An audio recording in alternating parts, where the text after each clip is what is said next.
Suvchilar maktabi Toshkent viloyatida. Biz bugun Toshkent viloyati Ohangaron tumanidagi Hidoyat va Ofiyat fermer xo'jaligiga tashrif buyurdik. Keling, siz bilan birgalikda ushbu fermer xo'jaligidagi ishlar bilan yaqinroq tanishamiz. Assalomu alaykum Hasan aka. Fermer xo'jaligingizga tashrif buyurib, har bir qarich yerdan unumli foydalanganingizni guvohi bo'lyapmiz. O'zi necha yillardan beri fermer xo'jaligi bilan shug'ullanib kelasiz? Alaykum assalom. Avvalambor xush kelibsizlar. 2015-yilda bizni fermer xo'jaligimiz tashkil topgan. Shundan beri o'zimiz ustimizda ishlab 6 yildan beri tomchilatib sug'orish qilib kelamiz. Bu yil mana global muammolardan biri bo'lgan mana suv tanqisligi hammani o'ylantiryapti. Mana shu yerdan unumli foydalanish maqsadida suvchilar maktabi bilan shartnoma qilib, ular bilan birgalikda hamkorlikda ish boshladik. 10 gektar bug'doyimni yomg'irlatib sug'orish, 5 gektar tomchilatib sug'orish qildik. Mana 2026-yilda yer maydoningizga nimalarni ekdingiz? Qanday daromadlarni ko'rdingiz? 2026 bu mavsumda biz 10 gektar bug'doy ekdik. Buni to'liq yomg'irlatib sug'orish qildik. Suvchilar maktabi bilan birgalikda undan keyin 5 gektarini tomchilatib sug'orish qildik. Bu ham suvchilar maktabi. Nimalar ekildi? Bu yerda kartoshka ekdik, makka ekdik, kungaboqar ekdik. Hammasini tomchilatib sug'orish qildik. Tomchilatib sug'orish qildik. Hali endi hosillarni olasiz. Qancha hosil olishni chamalab turibsiz? Makka jo'xoridan, kungaboqardan. Makka jo'xori endi mana ko'ryapsizlar, juda algisi yaxshi, rivoji yaxshi. Endi Alloh barakasini bersa, ko'ramiz. 15-20 tonna gektarga chamalayapmiz. Hosil yaxshi. Kungaboqar ham juda rivoji zo'r. Uni 10 kunlarda уже yig'ishtiramiz inshaalloh. Hozir Hasan aka ko'rib turibmiz, fermer xo'jaligingizda suv tejamkor texnologiyalarda ham yomg'irlatib sug'orish bor, ham tomchilatib sug'orish bor. O'tgan yilgi hosillarga nisbatan bu yil sezilarli darajada yuqori bo'ldimi? G'alla 70 sentr atrofida oldik. Undan ham ko'p olishimiz bor edi. Ozgina kechikdik, ozgina suvda kechikdik. Yaxshi, o'tgan yilga nisbatan yaxshi. O'zingiz qo'lingiz to'ldimi? Yomg'irlatib sug'orish, g'allani yomg'irlatib sug'orish qilganmiz. Mana yomg'irlatib sug'orishda afzalliklari ko'p-da. Siz nimalardan bir yutdingiz bunda yomg'irlatib sug'orishda g'allani an'anaviy sug'orishga nisbatan solishtiradigan bo'lsangiz? Yomg'irlatib sug'orishda endi ishchilar sonidan yutasiz birinchi. O'zingiz ham sug'orib qo'yaverasiz. Bu ishchilar sonidan ishchi kuchi ham hozir bizda juda qiyin bo'lyapti. Ishchilar sonidan yutasiz. Undan keyin tekis sug'oriladi. Bir tekis sug'oriladi. Yer bir joyi nam ko'p tortib ya sug'orilmay qolib ketadi oldingi an'anaviy sug'orishda. Bir joyda suv ko'payib ketsa, bir joyda suv kam bo'lib tegmay qoladi. Abuda bir tekis sug'oriladi. Mana 2025-yilga nisbatan bu yilni oladigan bo'lsak, avvalgi yilga nisbatan bu yilni oladigan bo'lsak, fermerlarimizga juda ham ko'p imkoniyatlar yaratilyapti-da. Aynan suv tejamkor texnologiyalarni qo'llagan fermerlarimiz suv solig'idan ozod qilinyapti, yer solig'idan ozod qilinyapti, qo'shimcha qiymat soliqlarida ham birmuncha imtiyozlar berilyapti. Siz ham xabaringiz bo'lsa kerak, shuning uchun mana shunday suv tejamkor texnologiyalardan foydalangansiz. O'tgan yili qancha suv sarflangan mana shu bug'doyni o'ziga? O'tgan yili biz 10 million atrofida pul to'laganmiz suv solig'iga. Endi bu yil ko'ramiz. Bu yil sho'chi qo'yildi. Tejamkorlik texnologiyamiz qo'yildi. 50% suv solig'ini endi ozod etilasiz. Suv solig'idan 50% ekan. Ko'p narsani bilmasdim men, aziz sizdan ko'p qiymat solig'i, qo'shimcha qiymat solig'i bug'doydan ozod qilinishi, uni bilmasdim. Lekin elektr energiyadan imtiyoz borligini bilardim. Yer solig'idan bilardim. Suv solig'idan imtiyoz borligini bilardim. Qo'shimcha qiymatda ham imtiyoz bor ekan. Bu yangilik bo'ldi, bizga yaxshi bo'ldi mana. Ko'pchilik fermerlarimiz aynan mana shu imtiyozlarning orqasidan bugun tomchilatib, yomg'irlatib sug'orishga o'tishyapti. Sizga nima turtki bo'ldi bu texnologiyalarni o'rnatishga? O'zi biz tomchilatib sug'orishda olib kelganimizga 7-yil bo'lyapti bu yil. Menimcha ya 6 yo 7-yil. Birinchidan sug'orishimiz oson, ikkinchidan ishchi kuchi oson bo'ladi. Juda tejamkor. Suv tejaysiz. Keyin o'sha ildizga yetib boradi. Dorilar ham hammasi.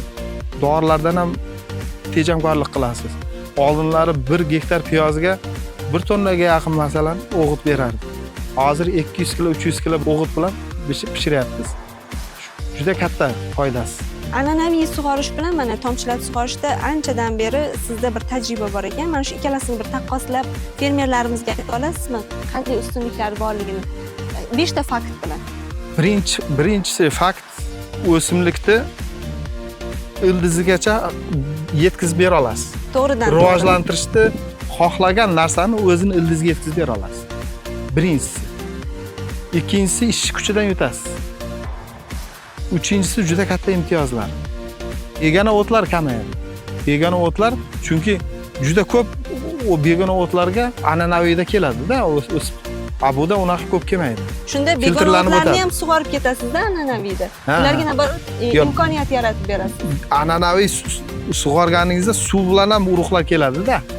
Suv sug'organingizda urug'lar kelib o'tiradi o'sha. O'sib chiqadi. Buda esa unaqa emas. Filtrlanib o'tadi, urug'lar qoladi. Buda ham juda katta foydasi bor.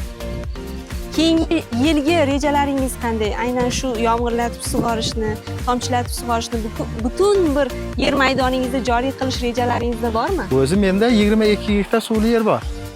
22 gektarning bu yil 15 gektari suv tejovchi texnologiyalar o'rnatildi. Yana 100% inshaalloh. 100% qilamiz. Keyin tog'da haligi yerimiz ham bor. Lalmi yerimiz, u yoqqa ham olib chiqamiz. Buni yomg'irlatib sug'orishni shu yoqqa olib bormoqchimiz. Yomg'irlatib sug'orishni. Bu yoqda suv yo'q, yomg'irlatib sug'orish o'zi juda ham haligi suv yo'q joylarga juda katta yordam beradi. Mana suvchilar maktabi bilan hamkorlikda hozir suv tejamkor texnologiyalarini o'rnatgansiz. Qanday hamkorlik vujudga keldi? Bunga nimalar, kimlar sababchi bo'ldi? Suvchilar maktabiga o'qishga borganimda shunaqa takliflar kiritilyapti dedi. Bundan keyin shu Agrobank aloqaga chiqdi. Keyin bizni yerda kelib tanladi, ko'rdi, to'g'ri keldi. Boshqa ta'minotchilarga qaraganda bularda juda katta imkoniyatlari bor ekan. Har doim xabar olyapti. Mutaxassislarni jo'natyapti. 100% ishga tushirib berdi. Juda ko'p joylarda fermerlar aldanib qolyapti, juda ko'pi u oxirigacha ishlatilmayapti. Bular yaxshi. Shu tomonlar juda yaxshi. Ko'pchilik fermerlar bilan suhbat qilganimizda aytishadi-da, nima qilaman, oldimda suv oqib turibdi, suv tejamkor texnologiyalarni o'rnatib, ortiqcha xarajat qilib, mana shunday aldanib qolgandan ko'ra, an'anaviy sug'organ menga qulayroq deb aytishadi. Mana shunday fermerlarga o'zingizning tajribangizdan kelib, suv tejamkor texnologiyalarning afzalliklari va bunga turtki bo'ladigan gaplarni mana kameralarimizga qarab aytsangiz. Bizda fermerlar juda ko'p ikkilanadi-da. Boshqa ikkilanmasdan tejovchi texnologiyaga o'tish kerak. Biz ham Angren qulog'ining eng boshida turamiz-da. Bizda ham suv uzilmaydi. Mana bu yil umuman uzilgan yo'q suv. Suvni quloqni boshida turamiz hisob qilsangiz. Lekin mana 6 yil, 7 yildan beri harakat qilib kelyapmiz.